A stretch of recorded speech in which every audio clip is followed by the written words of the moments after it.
este escritor en su tinta y nada, encantada de tenerte con nosotros. Muchísimas Muchas gracias. gracias, de verdad. Muy bien hallado estoy. Muy Me bien, pues alegra. muy buenas tardes. Son las 8:01, vamos a empezar puntuales esta segunda cita de Escritores en su tinta 2021 con un autor, Juan Gómez Jurado, que nació en Madrid en el año 1977. Es más joven que yo, bueno, eso no es ningún mérito. Se ha convertido quizá en uno de los autores más leídos en los últimos años en este país. En noviembre publicó Rey Blanco con Ediciones B, la tercera entrega de una exitosa saga que se inició en 2018 con La Reina Roja, que continúa un año después con Loba Negra en 2019 y que protagonizan sus dos personajes maravillosos. Yo creo que estamos ya todos enamorados de ellos, que son Antonia Scott y el vasco John Gutiérrez. Ha vendido más de 1 millón de ejemplares y, por si fuera poco, también participa en 2 de los podcasts más escuchados del país, Todopoderosos por un lado y Aquí hay dragones. No sé si son, porque participan, luego nos lo contará, participa gente de prácticamente la misma gente, no siempre la misma gente, pero bueno, son 2 podcasts que se escuchan muchísimo a día de hoy. Y luego, por si fuera poco, como no quiere aburrirse, está haciendo televisión, que eso estábamos comentando antes. Vosotros lo podéis ver en el Condensador de Flujo, en la 2. De hecho, esta noche a las 10 creo que está el programa. Con lo cual, pues, Juan, te recibimos en uno de tus momentos de más popularidad. Y bueno, la verdad que es impresionante la cantidad de novelas que tienes ya publicadas y al ritmo que publicas. De todas maneras, bueno, de hecho tienes 10 novelas de ficción, de la saga y otras, literatura infantil y juvenil 9 novelas, un libro de no ficción, en fin, un ritmo bastante frenético de trabajo, Juan. Y bueno, pues yo te quería dar la bienvenida a Escritores en su tinta. ¿De dónde sacas el tiempo para hacer tantas cosas, Juan? Pues del mismo sitio que todo el mundo. Me levanto, me pongo a trabajar y me acuesto. Es que realmente no hay nada más que te pueda decir, más que, pues eso, ponerle muchas ganas, muchísima ilusión, intentar hacer las cosas lo mejor que puedo y ya está. No, no hay mucho más truco, en realidad. Como todo el mundo. Bueno, como todo el mundo, pero a buen ritmo. De todas maneras, yo sí, no sé si alguno de los que nos están viendo hoy ha visto algún día el programa del Condensador de Flujo, con muchísimo contenido, mucho contenido interesante, de calidad. Eh, Imagino que tu mente es una mente así, con muchas cosas bullendo a la vez en tu cabeza, no sé, un poco desde fuera, perdona, yo tuve un poco así tipo Cerebrito, tipo Orson Welles, haciendo muchísimas actividades diferentes a la vez. Siempre has sido así, una Hombre, persona es muy inquieta, joven, una ¿eh? mente inquieta. ¿Tú lo conocías? Sí, Sí, vale. la verdad es que siempre he sido así. Yo creo que desde que era muy pequeño. Eh, no he sido capaz de estarme nunca quieto durante 2 minutos en el mismo sitio. Me cuesta mucho. Incluso ahora mientras estamos hablando tengo que tener cosas en las manos porque me agobio. Pero más allá de eso, de que soy un poquito hiperactivo, eh, yo creo que tiene que ver primero con la educación que me dieron mis padres y segundo por la pasión común que nos une a todos aquí, que es el tema de la lectura, que yo creo que es la cosa que más ilusión me ha inyectado nunca. Nunca, nunca, nunca.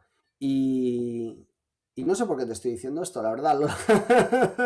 No sé dónde habíamos empezado, pero sí, efectivamente no Que soy sí que capaz de eres un quedarme. poco, que si te he preguntado si eras un poco cerebrito, que da la impresión de que sí, que eres un poco cerebrito, un poco, pues eso, ratón de biblioteca también, ¿no?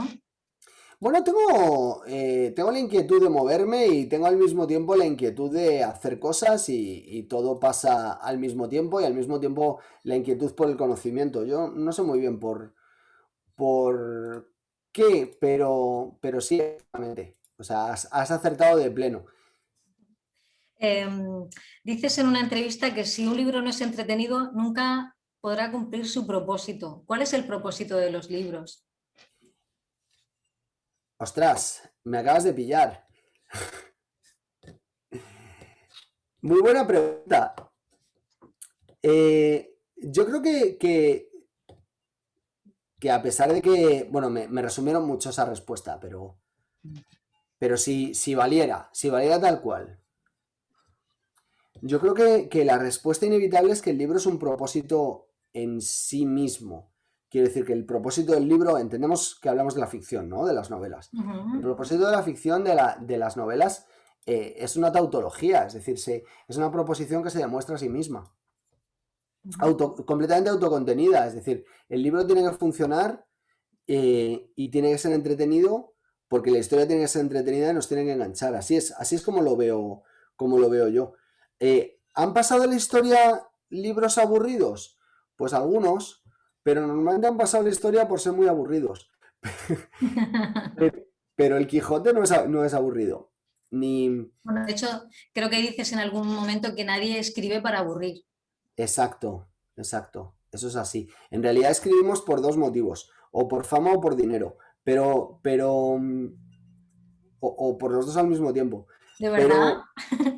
Pero eso es lo que tenemos en la cabeza, hecho este chiste, porque en realidad el problema real es que incluso cuando estamos contando las cosas, lo que tenemos en la cabeza de verdad es servir a la historia. Ese es el propósito más importante. Por lo menos en mi caso. Es como, vale, sí, pero la historia. Y entonces a veces me podré equivocar, podré hacer cosas mejor, peor, pero desde luego siempre tengo en la cabeza de que la historia es lo más importante, que está por encima de todo. ¿Y cómo te llegan a ti las historias, Juan? Esa pregunta es una versión torticera de una pregunta que sabes que odio, porque lo he repetido en muchísimas ocasiones y veo que te has documentado muy bien, que es ¿de dónde sacas las ideas?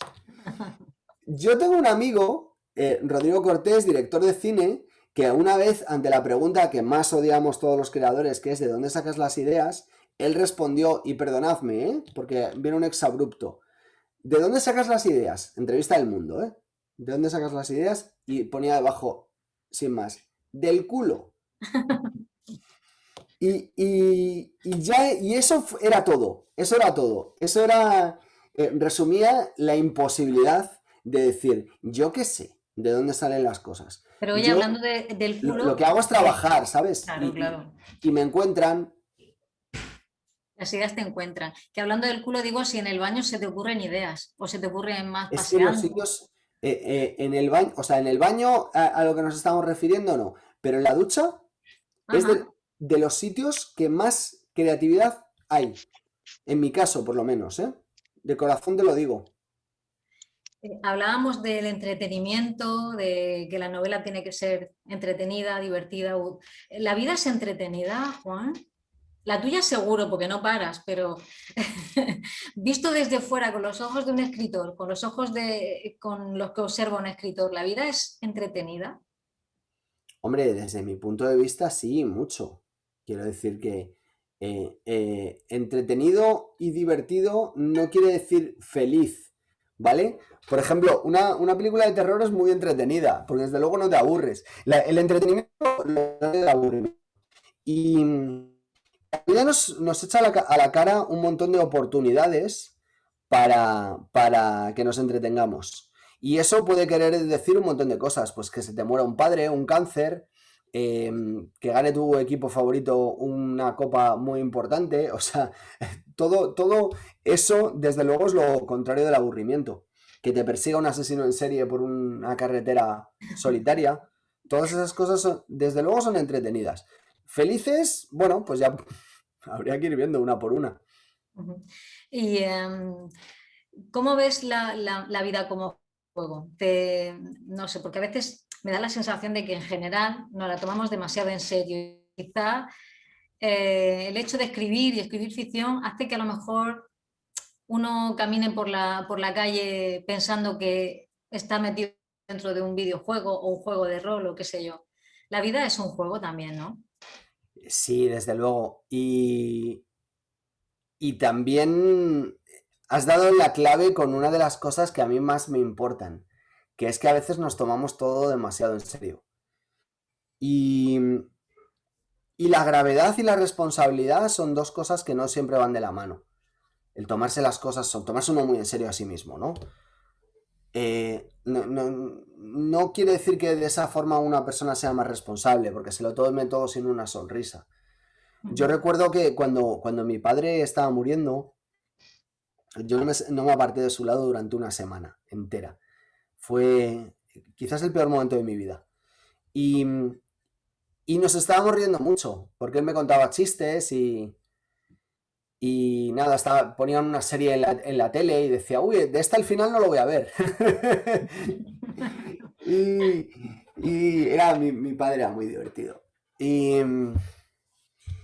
Y yo recuerdo que yo estaba riendo, pasaba de la risa al llanto cuando yo me daba la vuelta para que no me viera y tal, y pasaba de la risa al llanto en décimas de segundo. Pero a pesar de que lo que estaba sucediendo era muy importante, que yo me lo tomaba con toda la responsabilidad que puedo y él con toda la obligatoriedad que la situación le estaba imponiendo, en ningún momento nos lo tomamos tampoco demasiado en serio, ¿no? Y yo creo que esa fue una de las grandes lecciones de mi vida. También pasa que cuando hay una situación muy tremenda, uno intenta sacar el sentido del humor, que también aparece, por ejemplo, en algunas de tus novelas. El sentido del humor en situaciones, o un chiste en una situación realmente tremenda, ¿no? O, por ejemplo, nos pasa mucho también en los tanatorios, que luego nos da dos por contar chistes. Eso es verdad. ¿Es un sistema de autodefensa o cómo es esto? Pues sí, es así. Yo creo que ante un niño muerto, lo mejor que uno puede hacer es soltar un... Porque eso va a proteger tu cordura mínimamente, ¿no? Quiero decir, es la situación más terrible que yo me puedo echar a la cara, ¿no? Imaginar que hay un niño al que le sucede algo, ¿no? Yo tengo muchísima sensibilidad por la infancia y por las personas mayores. Entonces, imaginar que a un niño le sucede algo terrible, me pone a mí en una situación de una violencia interna brutal. Entonces, lo que intento hacer es contar un chiste inmediatamente, ¿no? Para aliviarme a mí de toda esa presión que estoy sintiendo, ¿no? Y eso se puede confundir con frivolidad, pero en realidad es lo contrario. Es lo que tú has definido tan perfectamente, como que es un mecanismo de defensa, ¿no? Es un indicativo de la propia fragilidad. Yo me considero una persona increíblemente frágil. Y precisamente por eso tiro del sentido del humor lo más que puedo, ¿no?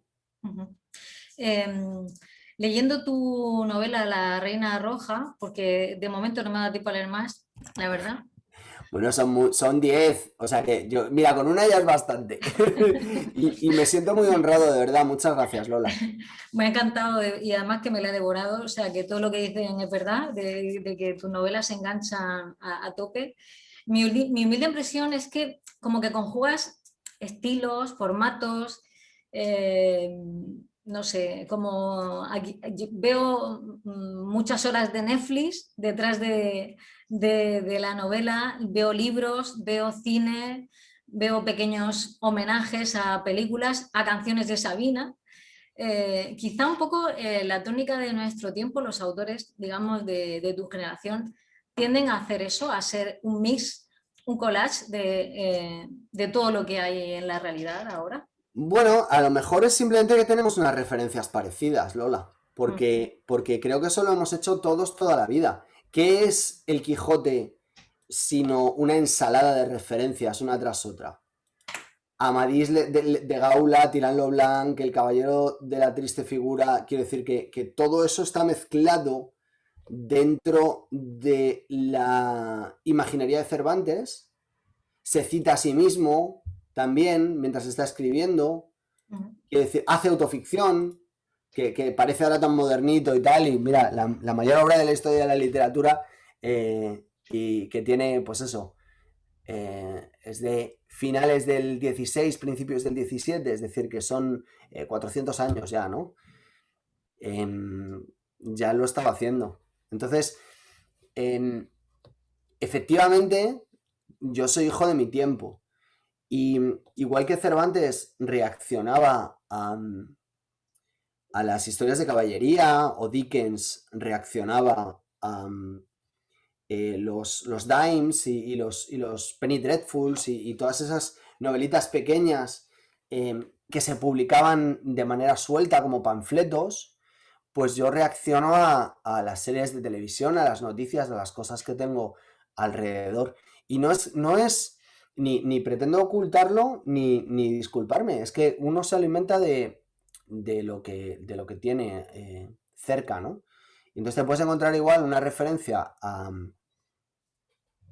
Me has dicho la Reina Roja, ¿no? Pues por Sí, ejemplo, hay algún chiste o una referencia a la Ilíada, a Homero, ¿no? Al famoso Timeo Danaos et dona ferentes, ¿no? sí.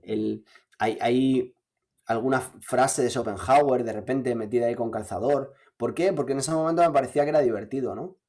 Y al mismo tiempo, pues también sale un tebeo.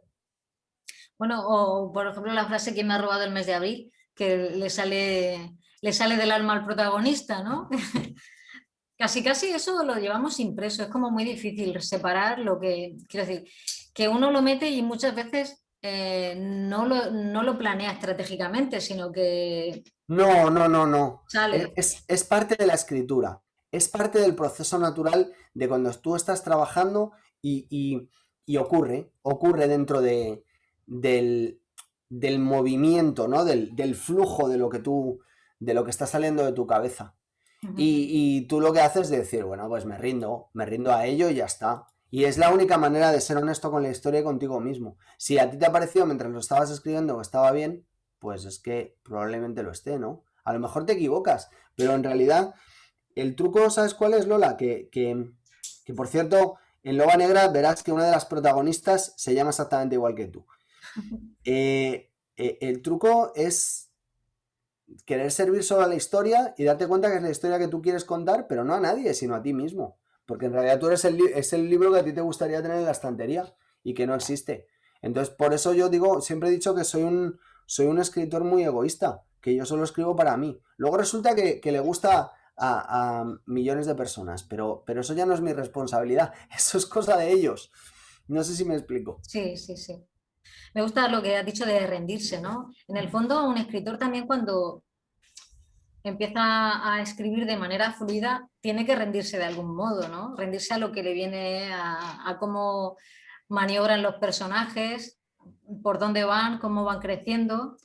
Eh, Mi pregunta, por ejemplo, para crear a John y a Antonia Scott, ¿Mm? ¿los tenías primero creados tipo dibujo con características o han ido creciendo conforme vas escribiendo sobre ellos, con ellos? Es una, es una excelente pregunta esa.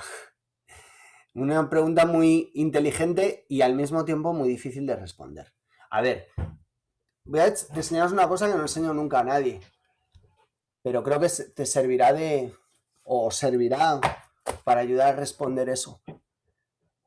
Yo tengo aquí en mi mesa de trabajo una serie de cuadernos en los que voy trabajando a los personajes. Y efectivamente yo voy escribiendo las biografías de cada uno de esos personajes, las escribo previamente a tener la historia. Todas mis historias empiezan primero por los personajes, es lo que más me importa. Y luego a partir de ahí ya viene la historia. Ajá. Y bueno, no sé si es mejor o peor, pero así es como lo hago. Pero luego te sales algún milímetro de lo que tú tienes planteado en tu historia del personaje. Sí, muchas veces ocurre, pero pasa porque, como pasa todo de manera natural, de lo que estábamos hablando antes, ¿no? O Ujú. sea, simplemente es que de repente las cosas pasan y tú no te has dado mucha cuenta, pero ahí está sucediendo algo de repente, ¿no? Es complicado de explicar. Quiere decir que Sí, ¿no te parece también como muy abstracto cuando estamos hablando de esto? Yo tengo como te he dicho antes, simplemente no me queda otra que rendirme y decir, oye, pues mira, pues esto es así, pues me ha tocado de esta forma, pues lo tendré que asumir y tendré que vivirlo como corresponde. Pero al mismo tiempo yo cuando estoy hablando de ello me da la sensación de que es todo como muy abstracto, como si no fuera a entenderse lo que estoy diciendo. No sé si me explico. Yo creo que sí se entiende, pero yo por lo menos creo que te entiendo. Pero bueno, no sé si el resto luego nos dirán. Bueno, nos Eh, preguntarán, Bueno, nos claro, harán claro. preguntas aquí, claro. Enseguida vamos a empezar con las preguntas. Bueno, Juan, en Reina Roja aparece gente poderosa, muy identificable. Tenemos a una banquera con origen santanderino, a un empresario textil, el hombre más rico del mundo de origen gallego. ¿Esto lo has hecho con alguna finalidad o para provocar o para que nos interese más? Porque, no sé, porque Está, nos suenan esos personajes mucho. está bien pensado, no es un recurso literario, es simplemente es que la historia necesitaba de lo que estaba sucediendo. Quiero decir, al principio de Reina Roja, este asesino está persiguiendo a los hijos de los poderosos. Y eso quiere decir que tú tienes que hablar de gente poderosa que pueda tener pecados. Y creo que la única manera de identificar eso de manera honesta también con la historia era hacerlo buscando arquetipos que la gente pueda reconocer. Ujú. Obviamente, ni son Patricia Botín ni, De ni, Amancio ni Ortega, Amancio pero Ortega, podrían ¿no? serlo, podrían serlo. Pero ocupan un lugar y un espacio en un universo parecido al que podrían ocupar en el nuestro estas dos personas. Y entonces eso me ha permitido hacer algo con esa idea, la fuerza, y explorar las posibilidades que ofrece, ¿no? Ujú. De nuevo volvemos al terreno de lo etéreo. Es que enseguida me sumerjo, os pido disculpas. No, tranquilo. De hecho, por aquí me preguntan si no se ha querellado algún gran empresario español contigo por Reina Roja. Y también me No, comentan no. que efectivamente las grandes fortunas se revelan, se identifican bastante fácilmente. Bueno, está bien que no se hayan querellado contra ti, ¿no? O sea, ha dado detalles, pero no demasiados, ¿no? Bueno, he tenido la oportunidad de recibir algún feedback acerca de esto, pero no os lo voy a contar. De todas maneras, creo que tienes razón en el sentido de que está bien identificar de una forma tan clara a determinados personajes, sobre todo cuando tus novelas se traducen a otros idiomas, ¿no? ¿En qué idiomas se ha traducido tu saga esta de la reina? ¿Tienes ya seguidores por ahí, qué sé yo, en Italia o no sé, en Suecia? Que a mí me recuerda un poco el rollo sueco. Pues a ver, aquí tengo una copia a un idioma que no sé si habéis visto. Y yo a lo mejor os sorprendo. A A ver. ver si se ve bien. Ah, eso en ruso, ¿no? Esto es macedonio. Ah, hostia. Oh, perdón. Macedonio. Es decir, ni es ruso, ni es griego, ni es serbio, ni croata, ni albanés. No, no, esto es macedonio. Es decir, creo que es el idioma más raro al que me han traducido. Y me han traducido al chino, al turco, al hebreo, al japonés, incluso al catalán. Incluso. Oye, ¿y tienes feedback de lectores de otros países? Sí, me suelen escribir. Yo solo pongo el correo en los libros que os doy a vosotros, a los lectores españoles. En los demás no. En los demás solo pone la cuenta de Twitter. Pero luego los cabrones lo encuentran. Y consiguen escribirme y bueno, pues intento contestarles, pero les hago un poco menos de caso, porque honestamente es que si no me volvería completamente loco. Está claro, sería imposible. Bueno, he leído por ahí alguna crítica, en este caso era de Loba Negra, y entonces dice el crítico una cosa, con perdón que la tengo que decir así, ¿no? Como lo dice él. Dice, Gómez Jurado siempre, cuando está llegando el final de las novelas, te da una hostia con la mano abierta. Eso dice, vamos, algo que no te esperas para nada. Y bueno, creo que tienes razón. También habla de ti sobre, con el hecho de que escribes con precisión y parquedad. De hecho, escribe el crítico, dice, piensen en alguien que emplea varias páginas en describir el Arenal de Sevilla sin una sola línea de diálogo y frases como estas de Loba Negra. Y la leo. Cada día, desde el alba hasta el ocaso, miles de personas bullían por aquel espacio abierto. Literalmente, todas las mercancías del globo se daban cita en aquel lugar, en el que se comerciaba con pieles y grano, especias y acero, armas y municiones. En un caos tan solo inteligible para quienes llevaban años inmersos en él. Los bizcocheros y los curtidores se mezclaban con los plateros y los zapateros bajo cientos de toldos azules, blancos y parduzcos. El regateo apresurado en catalán, flamenco, árabe e inglés, por citar unos pocos, que si algo se aprendía pronto en el Arenal era a timar en todas las lenguas posibles. Qué bonita la descripción esta, ¿no? ¿Eso lo he escrito yo? ¿Eso lo he escrito yo? Lo has escrito tú.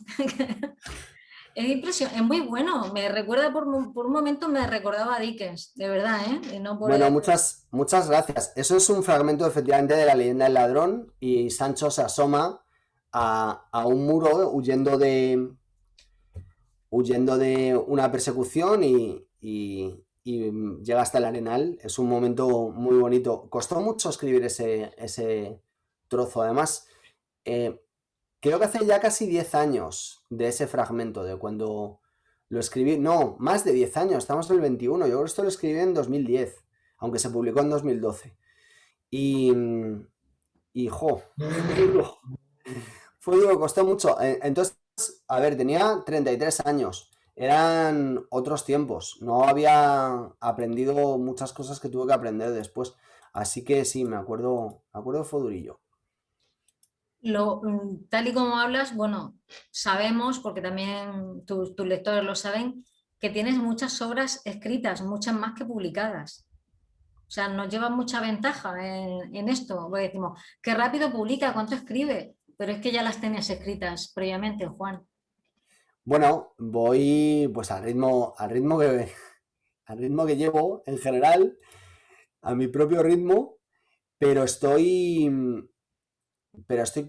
bueno, intentando trabajar con una mezcla entre lo que me pide mi cabeza, lo que me pide la historia y lo que me pide la industria editorial. Entonces, en este caso, yo dejé de publicar durante 3 años, entre el 15 y el 18, para poder presentaros la historia de Antonio y John a ritmo de una novela al año. Y bueno, pues ahora que hemos acabado la trilogía, pues estoy muy contento porque he podido hacer lo que quería. Pero sí, efectivamente me decís a veces, ¿pero cómo escribes tan rápido? Y yo pienso, pues es que no sabes cuándo la he escrito. Solo ¿Pero cuando la he cuántas tienes ya? publicado. ¿Cuántas tienes escritas sin publicar? ¿Se puede decir o no? No te lo voy a decir. Más de 3. Juan, eres periodista, bueno, de formación. ¿Cuándo decidiste comenzar a escribir y por qué? A escribir ficción, me refiero. Gran pregunta esa. ¿Sabes qué pasa? Que la única manera de responder... O sea, si respondo con la verdad voy a quedar como un idiota, porque diría que con 5 años. ¿Sabes? Que es cuando me puse por primera vez con un boli y un papel a intentar hacer algo. Pero eso no es verdad. O sea, es verdad, pero diréis, menudo cretino, y con razón. Pero yo sí que reconozco eso de decir, ostras, es que esto me está gustando. Y luego no paré, ¿eh? Pero era más el divertimento de un niño pequeño, que el momento en el verano en el que yo con 13 años me di cuenta de que es que lo único que quería hacer era escribir. Y fue a través de varios libros que yo leí y que me cambiaron la perspectiva de las cosas que quería hacer, y de repente dije yo, vale, es que yo quiero hacer esto, me gustaría ganarme así la vida. Era un sueño, por supuesto, en aquella época, ¿no? Porque a ver, con 13 años, ¿qué vas a hacer? De hecho, me encontré mucha gente que me dijo que no perdiera el tiempo, ¿no? Que me dedicara a hacer algo que fuera realmente valioso, como, yo qué sé, pues ser abogado o arquitecto o médico, cosas de esas, ¿no? Y bueno, ¿Y pues qué te no, dijo tu padre, por ejemplo, cuando me le dice dijiste, papá, es que me gusta escribir? ¿Qué dijo tu padre? que estudiara derecho. Que eso sirve para algo, ¿no? Claro, porque mi padre era estupendo, pero también quería lo mejor para mí. Y nosotros veníamos de una clase, de clase media baja, tirando a bastante baja, y había que ganarse el sueldo duramente todos los días. Entonces él quería para mí, pues obviamente, pues estabilidad y que tuviera lo mejor y la mayor tranquilidad del mundo, ¿no? Y yo pues tenía otros planes. Pero aún así les hice bastante caso, ¿eh? Sí, Porque sí. primero estudié Derecho, luego Periodismo, intentando buscar mi camino como buenamente pudiera. Y bueno, pues al final pues las cosas salieron bien. Porque he tenido mucha suerte, honestamente. No os lo puedo achacar a otra cosa. Me gustan mucho las instrucciones que das para tus lectores al final de cada novela. Nada de spoilers. Sí, es que no hay nada peor que te arruinen la experiencia de lectura de un libro, ¿no? ¿No os parece? Que es lo peor que te puede suceder. Que de repente alguien te arranque de las manos la posibilidad de sorprenderte, de maravillarte, de llegar a un sitio al que solo has llegado a través de las palabras y de tus propias expectativas y del esfuerzo que tú has hecho, ¿no? Y alguien te dice, el asesino es el mayordomo, y tú dices, y yo me cago en tu puta madre. Muy desagradable con la expresión, pero es que de verdad eso es lo único que tú sientes dentro, ¿no? Es como no me lo estropees, permíteme la posibilidad, la libertad, no me arrebates esa libertad, ¿no? Bueno, La no sé libertad si más sabes bonita del que, mundo, que es Al- la de ser dueño de una historia.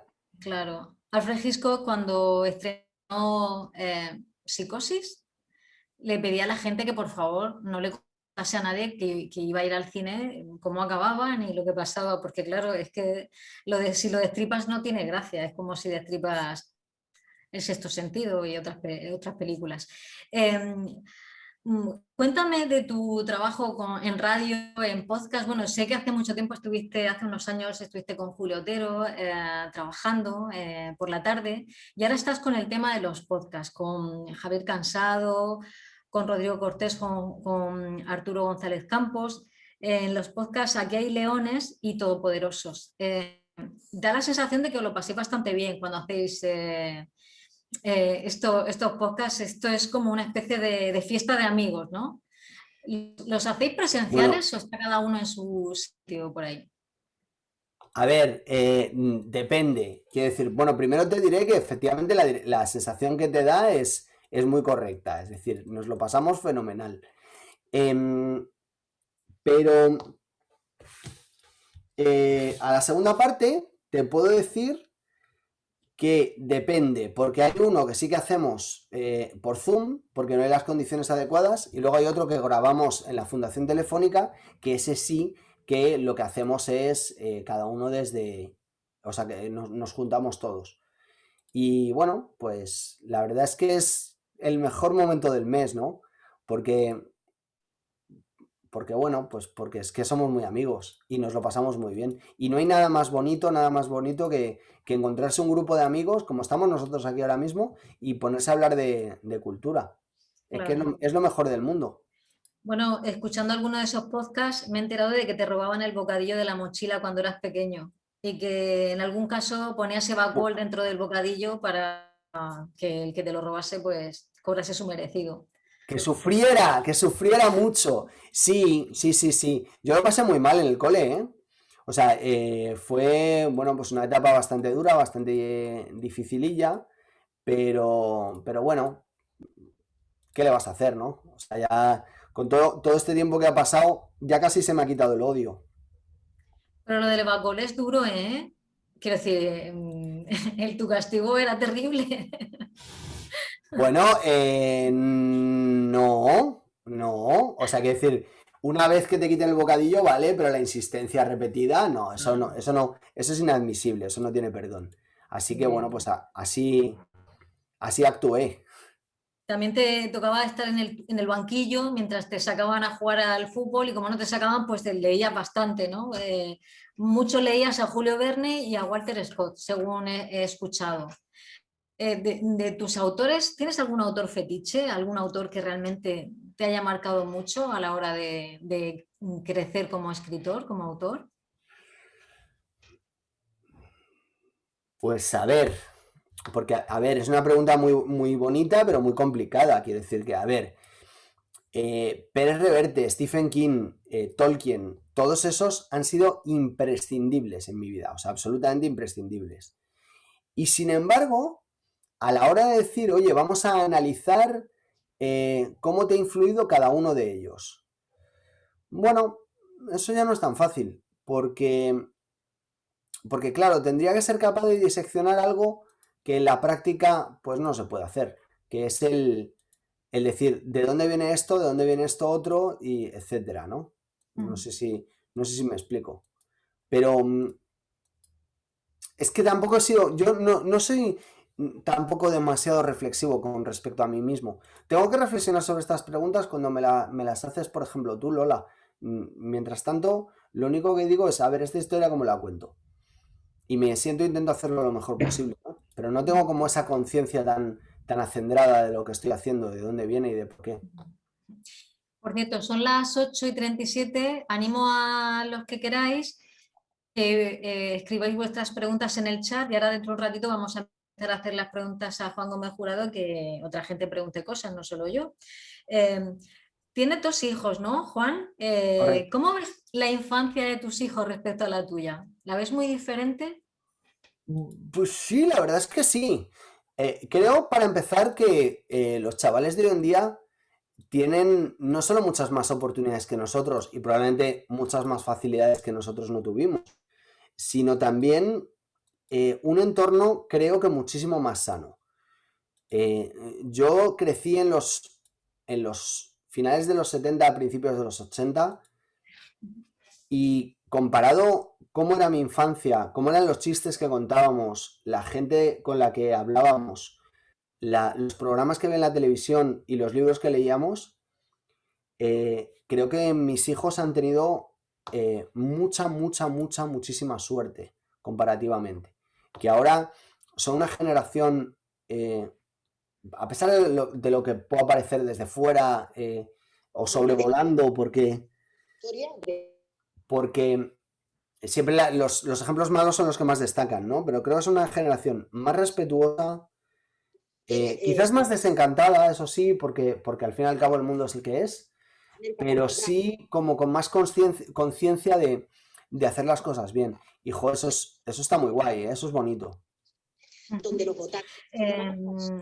No sé si te has parado a pensar todo lo que ha ocurrido en España en estos días, desde ayer a hoy. Ayer, 10 de marzo, anuncio de moción de censura, hoy una multitudinaria manifestación de Vox. El año pasado, por estas mismas fechas, el 14, hará un año del confinamiento. El 11M hace 7 años, si no recuerdo, 17 años, si no recuerdo mal. ¿Esto de los idus de marzo es verdad? Lo que decían los clásicos de los idus de marzo es cierto. Bueno, ¿sabes qué pasa? Que nosotros los humanos somos tan exitosos en el planeta y nos ha ido muy bien porque somos increíblemente buenos para encontrar patrones. Porque te puedo asegurar que puedes hacer lo mismo con mayo, puedes hacer lo mismo con abril y puedes hacer lo mismo con enero. Es decir, que se nos da muy bien y es lo que nos ha hecho triunfar y que las cosas vean bien y que seamos comparativamente al resto de animales, seamos tan inteligentes, ¿no? Porque vemos qué es lo que sucede y unimos puntos. Y eso nos permite ver, cuando vivíamos en cuevas, miramos al suelo y decíamos, por aquí ha pasado un tigre, porque veías las huellas y eras capaz de reconocerlo, cosa que a lo mejor otro animal solo tenía que fiarse del olor, del instinto, no era capaz de hacer pensamiento abstracto inferido a partir de algo, ¿no? Y no se puede dar cuenta de que venía esto. Ah, no existen los idus de marzo. Bueno, pues voy a empezar a leer el chat, que tengo por aquí bastantes cosas. Mira, por aquí tenemos, más bien que preguntas, ahora mismo hay comentarios, ¿vale? Dice, en el condensador de flujo hay bastante participación murciana. Sí, correcto. De hecho, creo que hay más murcianos que personas normales. Es real. Y bueno, pues ha ocurrido yo qué sé, de manera natural. O sea, los guionistas del programa y las personas a las que primero acudimos eran gente de Ad Absurdum.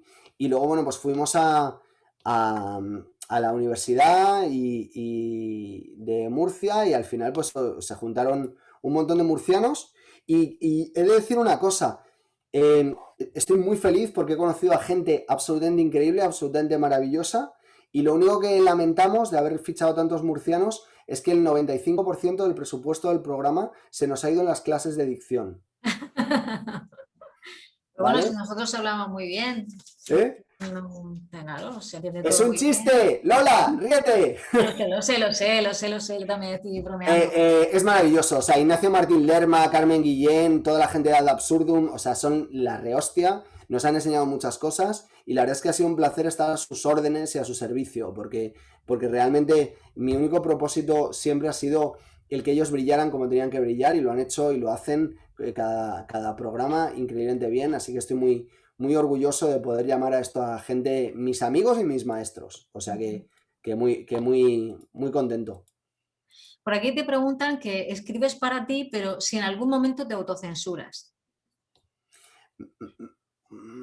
Bien pensado. Vale.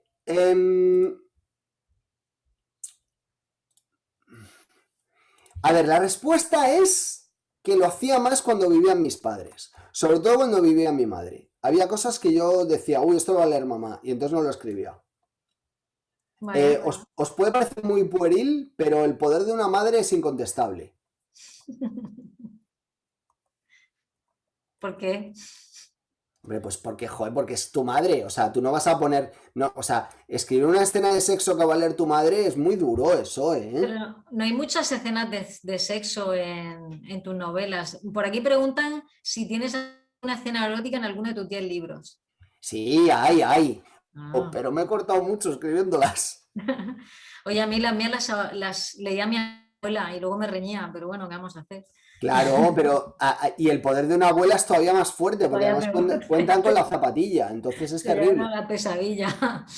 Bueno, vamos a ver, dice Dani Torregrosa, ojo que lo que pensamos que es una trilogía en realidad es una pentalogía que comienza con el paciente ciego con cicatriz, alcanza la cúspide en Reina Roja, Loba Negra y Rey Blanco. ¿Tienes razón, Dani? Que es una pentalogía, qué difícil palabra. Sí, pero Dani no debía contar tantas cosas. Sí, es una pentalogía, efectivamente, y no quiero decir más. Dice Ignacio Pérez Bayona, dice, pregúntale de dónde sacan las palabras extrañas en los idiomas más remotos que Antonia Scott utiliza en las novelas. Pues a que vosotros tampoco sabéis